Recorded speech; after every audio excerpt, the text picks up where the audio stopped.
గీతతో అఖిల్ ఇలా అంటూ ఉంటాడు. నువ్వు నీకు మంచి చేసిన వాళ్ళకే నువ్వు తప్పు చేస్తున్నావు కదా, నువ్వు మా అమ్మకు అలా ఎందుకు చేస్తున్నావు, మా అమ్మకు విషయంలో నువ్వెందుకు అలా ప్రవర్తిస్తున్నావు, మా అమ్మని నువ్వు నిర్దోషిగా బయటికి తీసుకురావా అని చెప్పి అంటూ ఉంటాడు. అది వినగానే అక్కడ ఉన్న గీత అయితే నాకు మంచి చేసిన వాళ్ళని నేను ఎప్పుడూ మర్చిపోను, నాకు మంచి చేసే వాళ్ళను నేను ఎప్పుడూ అలా బాధ పెట్టను అని చెప్పి అంటూ ఉంటుంది. అది వినగానే అఖిల్ అయితే మా అమ్మ ఏ తప్పు చేయలేదని నువ్వు కోర్టులో అందరి ముందు చెబుతావా అని చెప్పి అంటూ ఉంటాడు.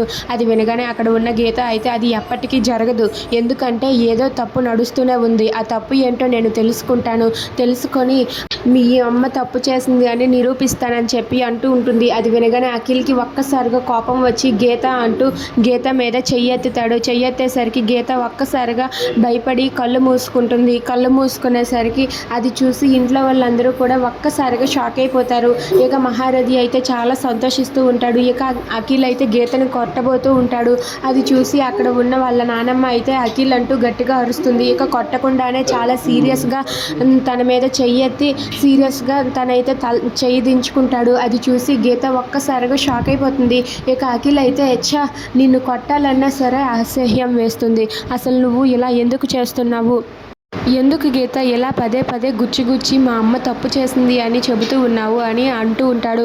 మీ అమ్మ తప్పు చేయలేదు, నిజాన్ని బయట పెడితే అదే బయటపడుతుంది, మీ అమ్మగారు మంచివారే కానీ నిజం దాస్తున్నారు చూడు అందుకు చెడ్డవారు అని చెప్పి అంటూ ఉంటుంది. అది వినగానే అక్కడ ఉన్న అఖిల్ ఇంకా కోపంతో రగిలిపోతూ ఉంటాడు. ఇక మహారథి అయితే ఆ నిజం ఎప్పటికీ బయటకు రాదు అని చెప్పి తన మనసులో అనుకుంటూ ఉంటాడు. ఇక గీత ఎలాగైనా సరే నేను ఆ నిజాన్ని బయట పెట్టి అత్త కొడుకుని తన దగ్గరికి చేర్చేలా చేస్తాను, చూస్తూ ఉండండి అని చెప్పి ఇంట్లో అందరి ముందు ధైర్యంగా చెబుతుంది. If you like this video please subscribe our channel.